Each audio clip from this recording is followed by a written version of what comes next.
Kua roa te wā e tatari ana.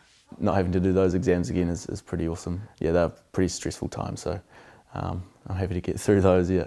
Kua whaia Oscar Wilson kia rua ngā momo tohu paitahi. Ara ko te Bachelor of Commerce e aro pū ana ki te Marketing me te Management me te tohu tuarua Bachelor of Laws.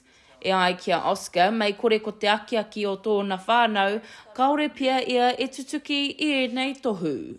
I think I just always wanted to be a lawyer. It was just something that I thought would be cool, and growing up I was always pretty good at arguing, and I thought that was probably my best suit. Kua whai hoki tōna hua wahine a Tatiana Warren I te tohu Bachelor of Laws.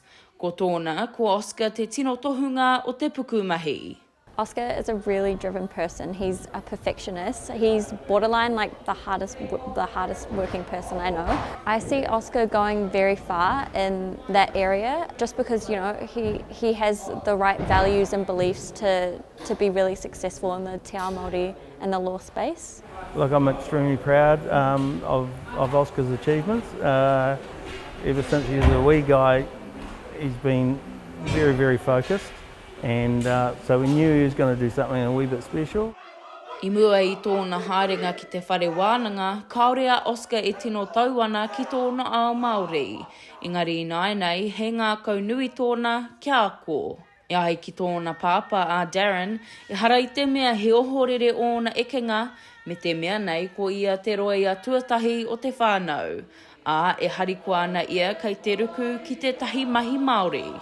I'm excited that he's embracing his Māori culture. Yeah, I'd love to see him continue on with it, and I know he will, yes.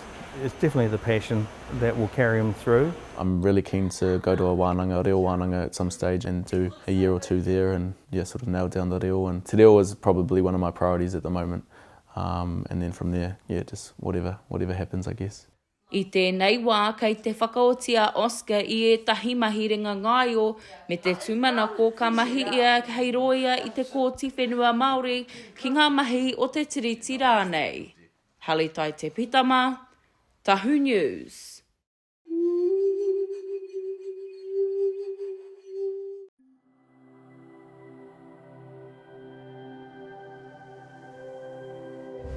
Ko te reo